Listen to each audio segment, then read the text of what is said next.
When my father passed away, my world felt like it had caved in. He wasn't just a parent, he was my anchor, the one who taught me the value of hard work, respect, and the meaning of home. The cabin he left me wasn't just a wooden structure tucked away near the lake. It was the heart of my childhood. Every plank, every nail, every beam had a story. Summers filled with fishing trips, winters warmed by the fireplace, and countless evenings sitting on the porch listening to him tell stories about life, love, and perseverance. The cabin stood at the edge of a small community governed by an HOA that my father never had much respect for. He paid his dues when necessary, but he never bent to their petty demands. He often said that the land belonged to him, and that no piece of paper could erase the history his hands had built. He was stubborn, but he was also right. That cabin had been in our family for decades, built long before the HOA was even established. After his passing, I thought I would have time to grieve, to process my loss, and hold on to the memories he left me with. But instead of condolences, the HOA came knocking. Within weeks, I received a letter in the mail, a formal notice, written in cold and clinical language. According to them, my father had violated several community codes and failed to maintain the property in compliance with HOA standards. Because of this, they claimed I was subject to eviction unless immediate action was taken. At first, I thought it was some kind of mistake. The cabin was well kept, more so than many of the cookie-cutter homes that lined the neighborhood. My father had been meticulous about maintaining it. But as I read deeper, the letter revealed the truth. The HOA wasn't interested in repairs or compliance. They wanted the land. The lakeside plot had skyrocketed in value, and developers had their eyes on it. My father's cabin stood as the last obstacle in their way, the last piece of property they couldn't control. The arrogance in their tone burned in my chest. They thought I would cave easily, that I would quietly hand over the keys to my father's life's work and walk away. They underestimated me. They underestimated the bond I had with that place and the promises I had made to my father. Still, the pressure mounted quickly. Within days, HOA board members began circling the property like vultures. They would drive by slowly, clipboard in hand, taking photos from the street. They sent me reminders about overdue fines that had never existed. They even claimed the porch railing was unsafe and that the cabin did not meet modern aesthetic requirements.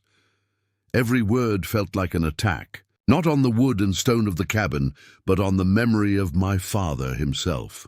Neighbors whispered about it too. Some pitied me, others avoided me, not wanting to get on the wrong side of the HOA. One elderly neighbor even warned me quietly, "They've been after your father's land for years. They'll stop at nothing." It chilled me, but it also hardened my resolve. If my father fought them in life, then I would fight them in his death. I began digging through old files, searching for anything I could use to defend the cabin. My father was a private man, but he was also thorough. He left behind boxes of paperwork, old deeds, property surveys, and even newspaper clippings about the land's history. It was overwhelming at first, but something inside me told me that buried among those documents was the key to everything. And then, one rainy afternoon, I found it. At the bottom of a worn leather briefcase tucked away in the cabin's attic was a sealed envelope with my name on it. My hands trembled as I broke it open. Inside was his will, handwritten and notarized. My father had anticipated this fight. In it, he not only transferred ownership of the cabin to me, but explicitly stated that the property was to remain outside of HOA jurisdiction. Citing the original land agreements that predated the association by decades, it was more than just a legal document. It was his final stand. His last words weren't just about inheritance. They were a shield meant to protect me and the legacy of our family home. My chest tightened as I read those lines. He knew they would try to come for the cabin after he was gone, and he trusted me to carry the fight forward. With the will in my hands, I felt a surge of determination I hadn't felt since his passing. The HOA thought I was alone, vulnerable and easy to push around. But what they didn't know was that I now held the one weapon they could never defeat, the truth. written in ironclad legal proof, and I was ready to use it, but little did I know. The HOA wasn't going to back down quietly. What began as letters and petty fines was about to escalate into a full-scale war for the cabin and the legacy my father left behind. The day after I discovered my father's will, the HOA struck again. This time it wasn't a letter, it was a formal notice posted right on the cabin's front door in bold red ink. Final warning, non-compliance will result in eviction proceedings. The words stung like venom. They wanted me gone, and they wanted it fast. At first I felt anger, a deep burning rage at their audacity. But beneath that anger was fear. I had never fought something like this before. The HOA wasn't just a group of nosy neighbors. They had lawyers, money, and influence. They thrived on intimidation, and they had years of experience bullying homeowners into submission. I was just one person with a grieving heart and a box of old papers. But then I reminded myself, I wasn't empty-handed. I had my father's will. I started by carefully organizing every piece of evidence I could find. Old deed showing the land was privately owned before the HOA even existed. Tax records proving consistent ownership in my family. The notarized will that specifically named me as the sole heir and owner. I knew if this turned into a legal battle, I had the foundation to stand firm.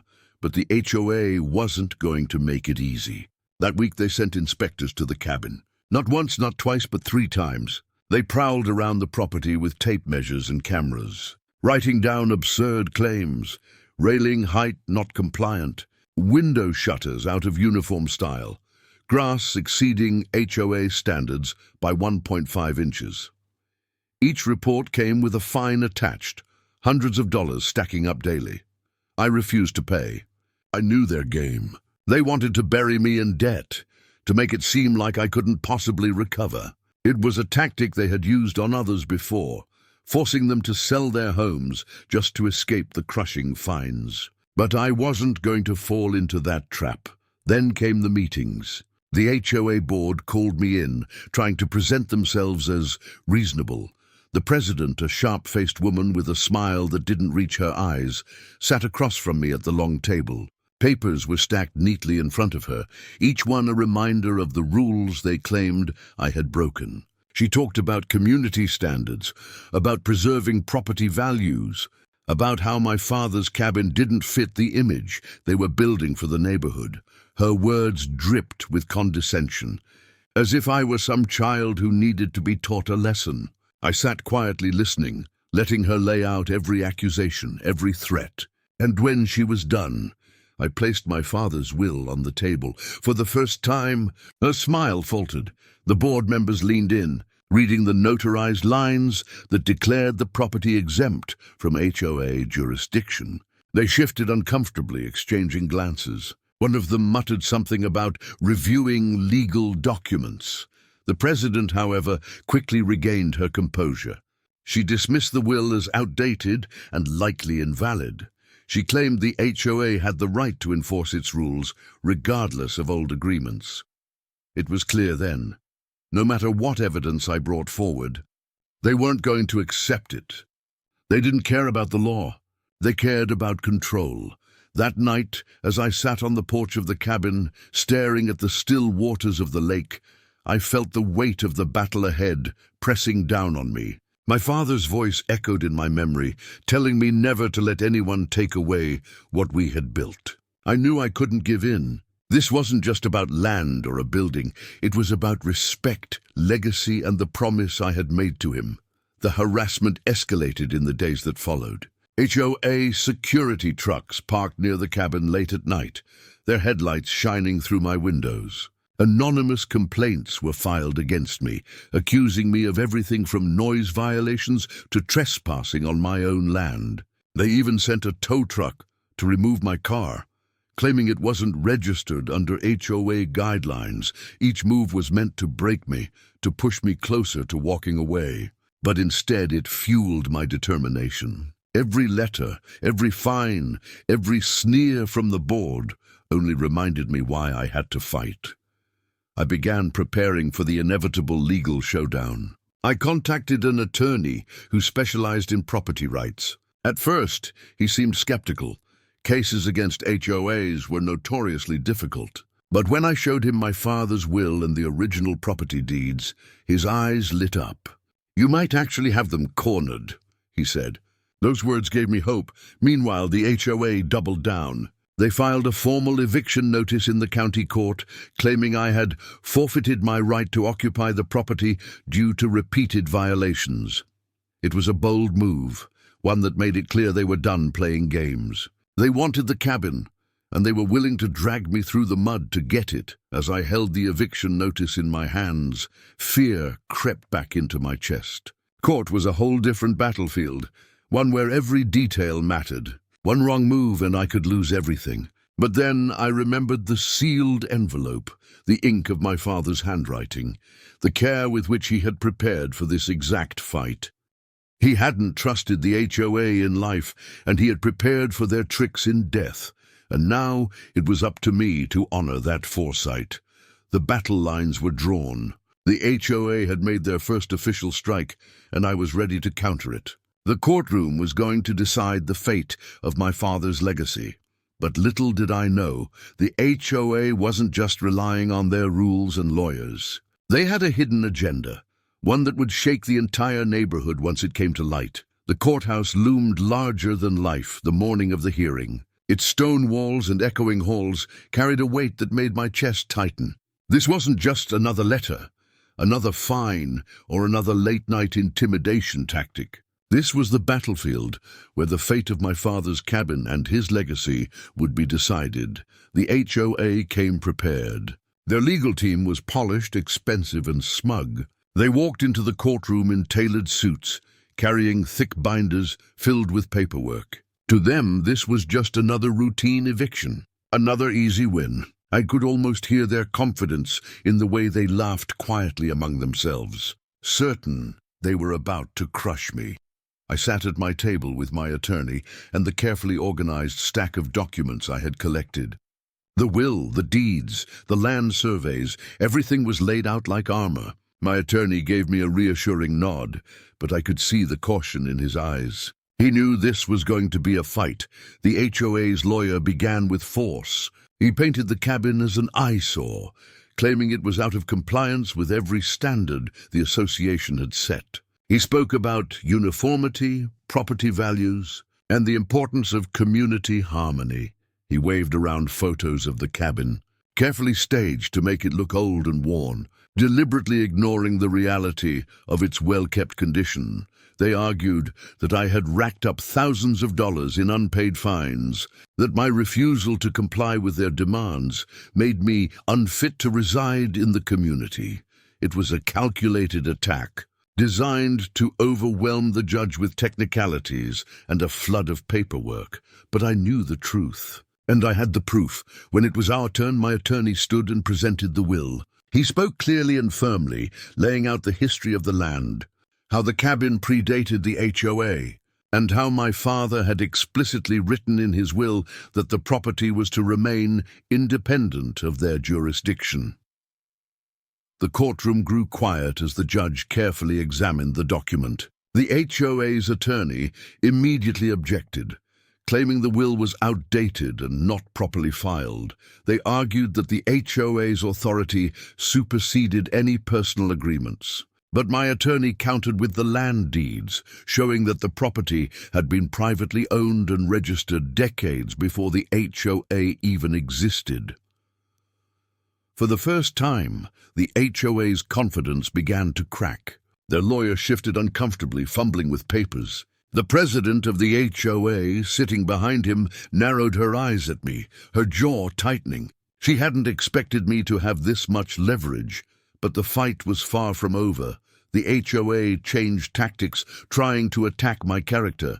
They submitted anonymous complaints, accusing me of being disruptive, of neglecting the property, of creating tension in the neighborhood.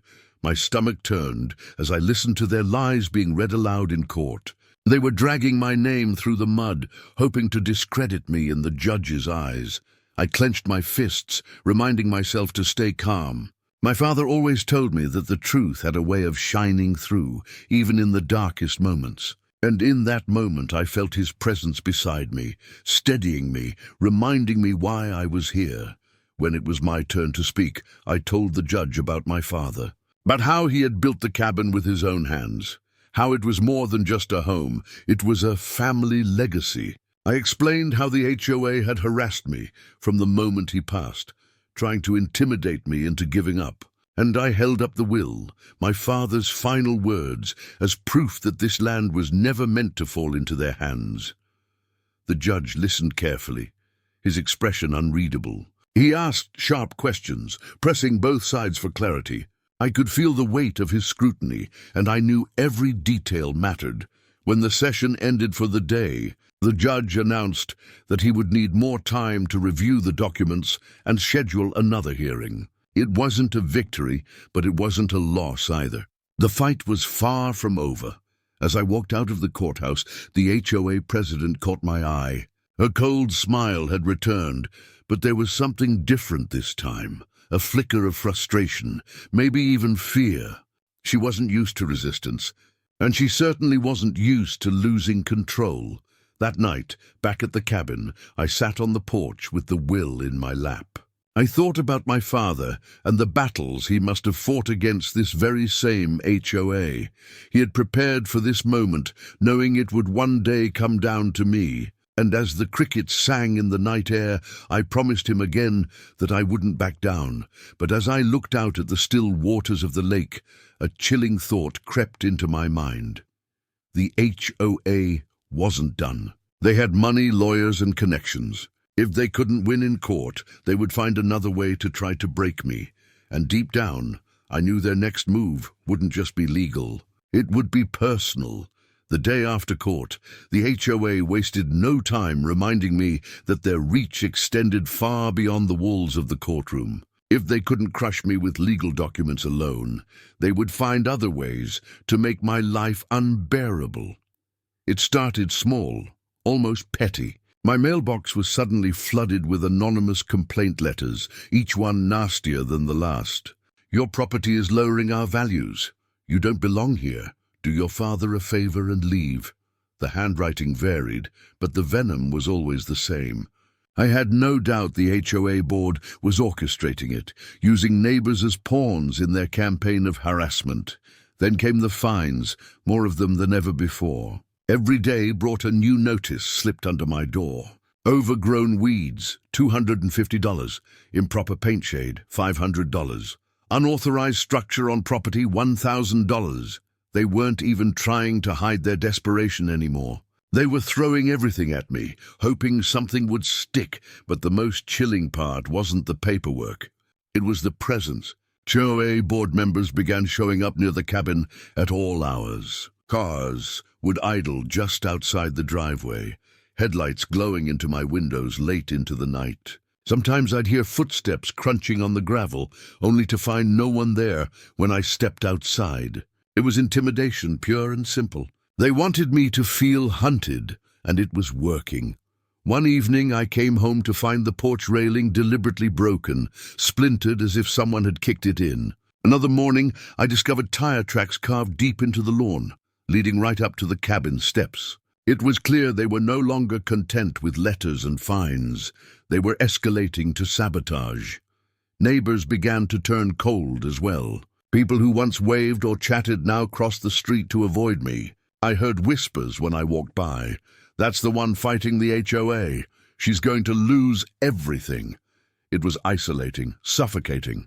The community I had known since childhood was suddenly treating me like an outcast, but I refused to let them break me. If anything, every act of harassment only made me more determined to fight back. I started documenting everything. I photographed the vandalism, saved every letter, and kept a log of every strange car parked near the cabin. If they wanted to play dirty, I would make sure I had evidence of every move they made. Still, the stress was eating at me. I could barely sleep, my nights haunted by the sound of engines revving outside or the imagined creak of footsteps on the porch. The cabin, once a place of peace and comfort, now felt like a fortress under siege. I often found myself clutching my father's will late at night, reading and rereading his words to remind myself why I was enduring all this. And just when I thought the HOA couldn't sink any lower, they made their boldest move yet. One morning I awoke to find a large, official-looking sign staked into the front yard. Property condemned, unsafe for occupancy. My stomach dropped. The HOA had somehow managed to push through a condemnation order, claiming the cabin was structurally unsound and dangerous to live in. It was a blatant lie, but it gave them the excuse they needed to try and force me out immediately. I tore the sign out of the ground, shaking with rage. They weren't even hiding their intentions anymore. They wanted me gone, no matter what it took. My attorney was furious when I showed him the sign. He explained that the HOA couldn't legally condemn private property. That was a government function, not theirs. But he also warned me this was proof that they were willing to bend, even break the law to get what they wanted. The next court date was approaching, and the tension was at its peak. I knew the HOA would stop at nothing, and that scared me. But I also knew I had something they could never take away: the will. The deeds, the truth, and as much as they wanted me to crumble, I refused to give them that satisfaction. The judge would soon hear the evidence again. The HOA thought their intimidation would push me into giving up before then. But instead, it only made me stronger, because this fight wasn't just about me anymore. It was about every homeowner they had ever bullied, every family they had ever forced out, every legacy they had ever tried to erase. The next court hearing wasn't just going to be about my father's cabin. It was going to be about exposing the HOA for what they truly were, and I was ready. The second hearing felt different from the first. There was a charged atmosphere in the courtroom, like everyone could sense that something bigger was about to unfold. The benches were packed this time, not just with lawyers and board members, but with neighbors, reporters, and even a few curious onlookers who had caught wind of the story.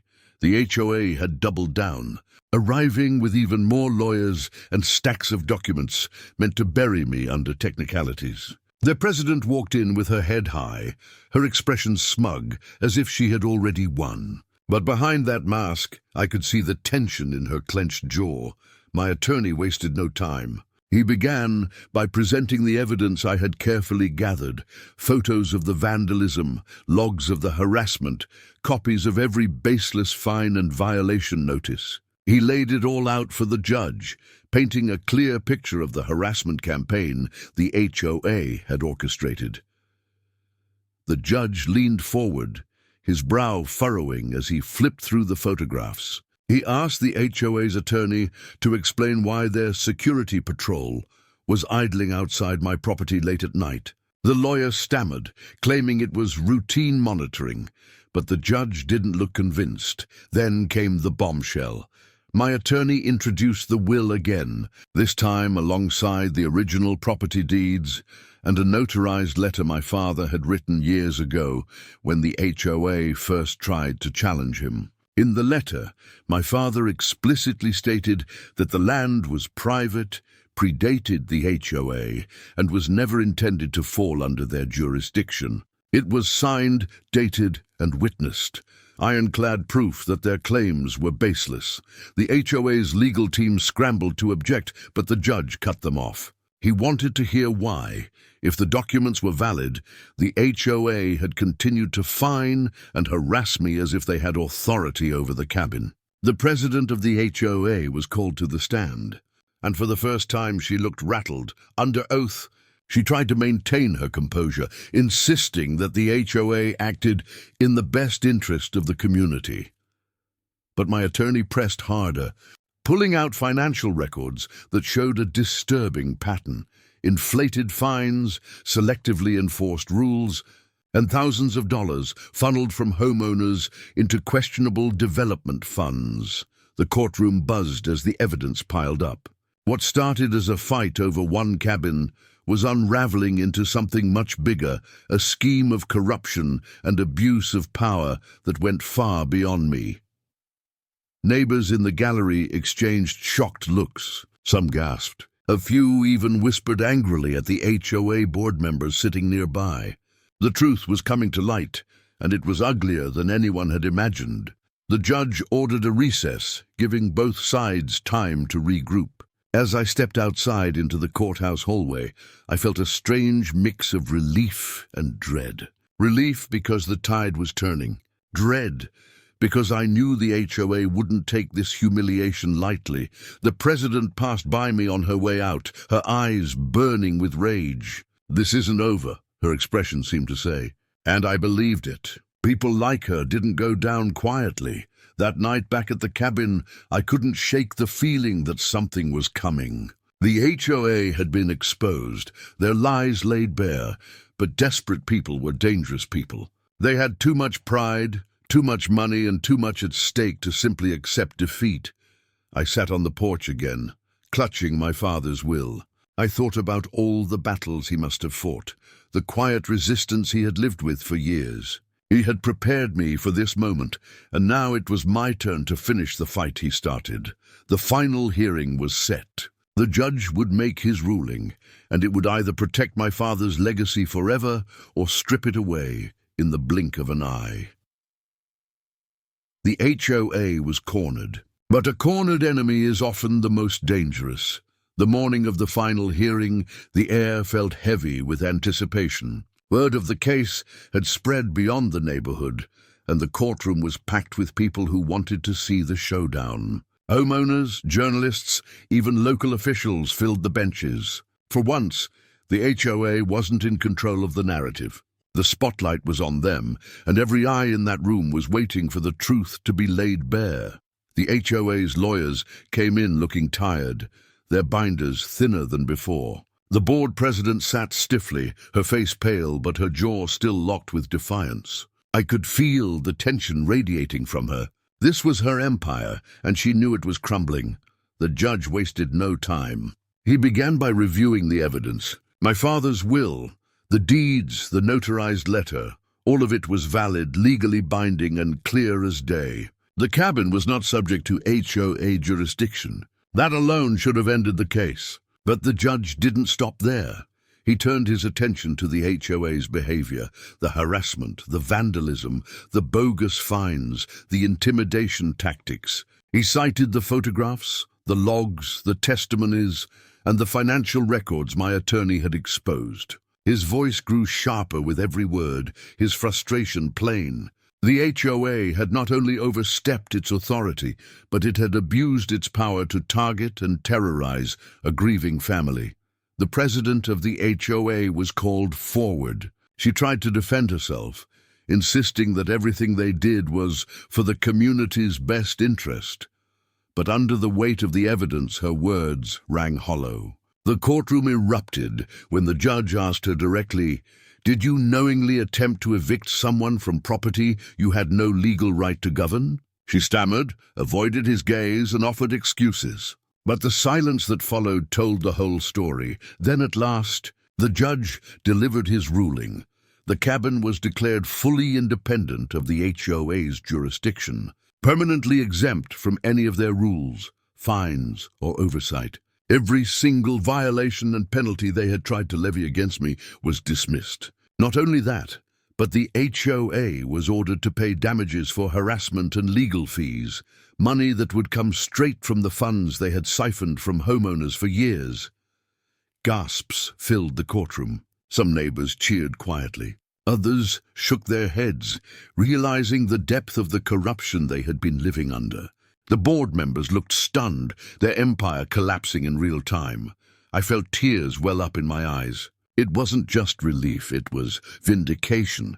My father's voice echoed in my heart, reminding me why I had fought so hard. His legacy was safe. His cabin, his land, his dream, they were still ours. The HOA president stormed out of the courtroom, her power shattered. In the days that followed, word spread fast.